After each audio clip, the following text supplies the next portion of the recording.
Muy buenos días. Se abre la audiencia en vista pública en el expediente 6251 del año 2017, formado por apelación de auto de inconstitucionalidad de ley en caso concreto en la acción promovida por Orlando Joaquín Blanco Lapola contra el segundo párrafo del artículo 407N del Código Penal, decreto 1773 del Congreso de la República de Guatemala, adicionado por el artículo 15 del decreto 4-2010 del Congreso de la República. El señor secretario general de la Corte dará lectura a la parte conducente de las consideraciones, a la parte resolutiva del fallo apelado y efectuará las advertencias reglamentarias de la presente audiencia. Queda en el uso de la palabra el abogado secretario de la Corte. Gracias, señor presidente. La Corte Suprema de Justicia, constituida en Tribunal Constitucional, en el auto de primer grado fechado el 18 de diciembre de 2017, consideró: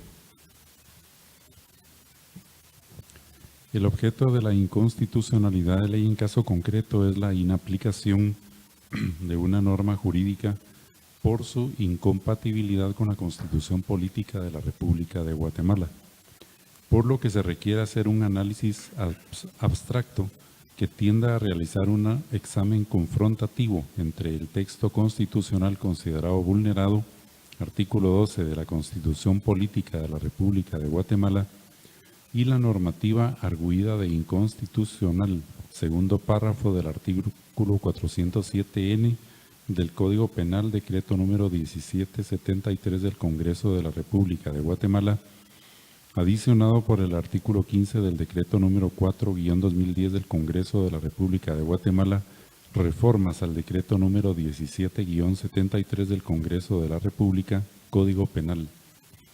Tomando como fundamento el bloque de constitucionalidad, en el presente caso, no logra dilucidarse tal extremo, siendo que el interponente no fundamenta jurídicamente los motivos que comprueben la confrontación de las normas cuestionadas y la norma constitucional a la que hace alusión, sino que emite una serie de incongruencias en el escrito inicial, considerando que se argumenta la promoción de un incidente de inconstitucionalidad en caso concreto, pero también se hace referencia a una acción de inconstitucionalidad general, la cual únicamente podría ser planteada directamente ante la Corte de Constitucionalidad, a quien le corresponde decidir sobre la misma. Por lo argumentado anteriormente, esta Corte determina que al no hacerse el planteamiento sobre normas decisoria litis, es decir, normas que eventualmente sean aplicadas por esta Corte para resolver el caso concreto, se imposibilita la procedencia de la inconstitucionalidad en caso concreto.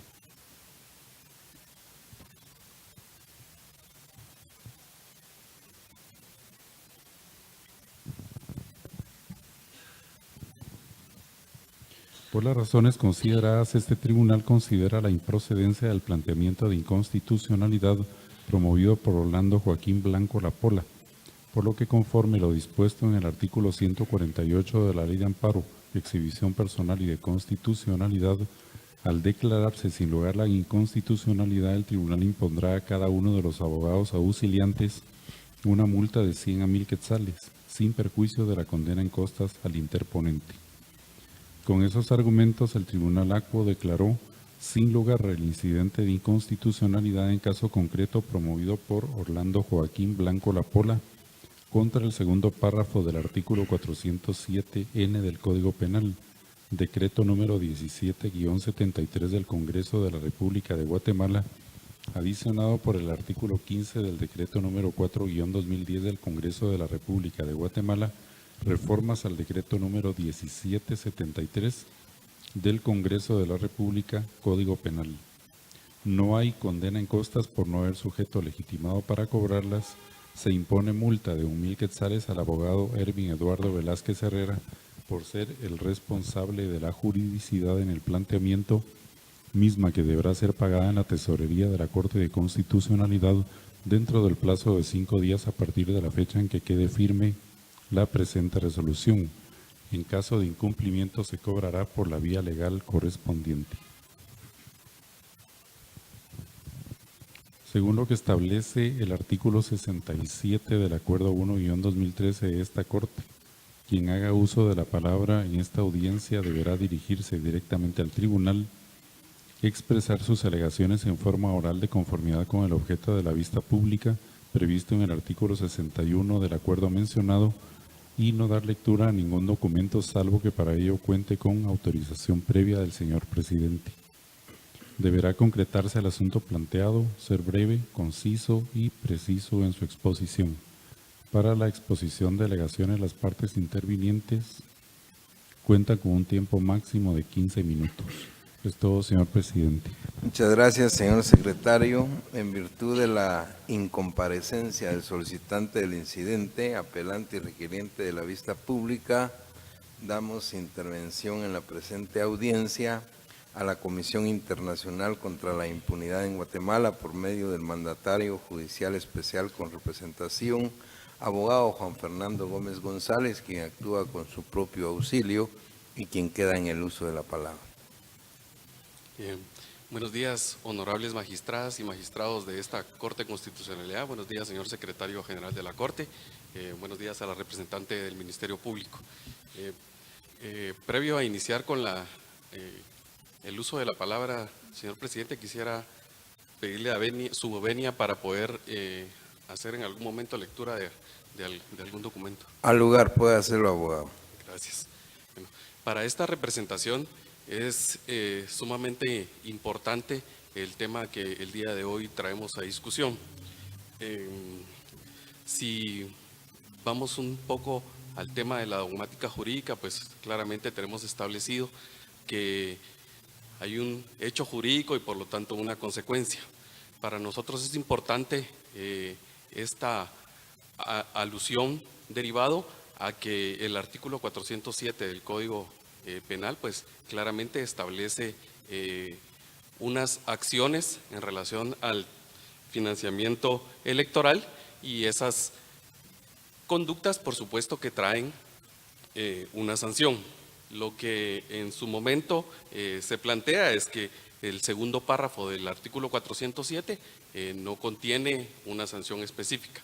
En ese sentido, lo que quiero traer a colación es que el artículo 407, inciso N, es un normativo, un artículo integral, es un artículo completo, que si bien es cierto establece conductas diferentes de cometerse el delito, estas se enmarcan dentro de un mismo tipo penal.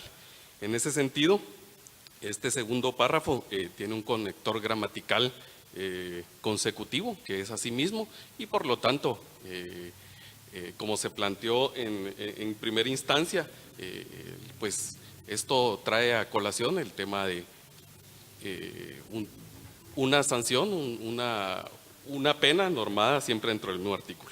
En ese sentido, esta representación considera importante de que se declare sin lugar el incidente de inconstitucionalidad que se planteó y por lo tanto se declare sin lugar el recurso de apelación planteada. Únicamente eso.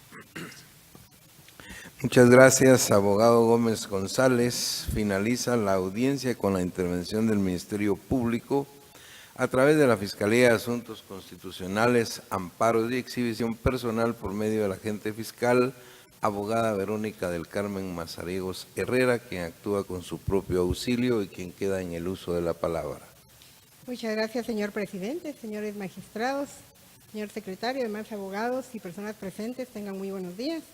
El Ministerio Público, al evacuar la presente vista pública, en virtud de haberla realizado por escrito, solicita a este honorable tribunal que se tomen en cuenta todos los argumentos expresados en dicho escrito, toda vez que comparte el criterio de la Corte Suprema de Justicia constituida en Tribunal Constitucional al emitir la sentencia fecha 18 de diciembre de 2017 que declara sin lugar la presente inconstitucionalidad, tomando en cuenta de que el accionante en ningún momento efectúa una confrontación jurídico-legal completa tal como lo establece la ley en su escrito contentivo en relación a la norma que señala de inconstitucional y las violaciones de la Carta Magna. En ese sentido, esta representación solicita que la presente inconstitucionalidad sea declarada sin lugar y que emitan las declaraciones que corresponden. Muchas gracias. Muchas gracias, abogada Mazariegos Herrera. Se clausura la presente audiencia. Buen día.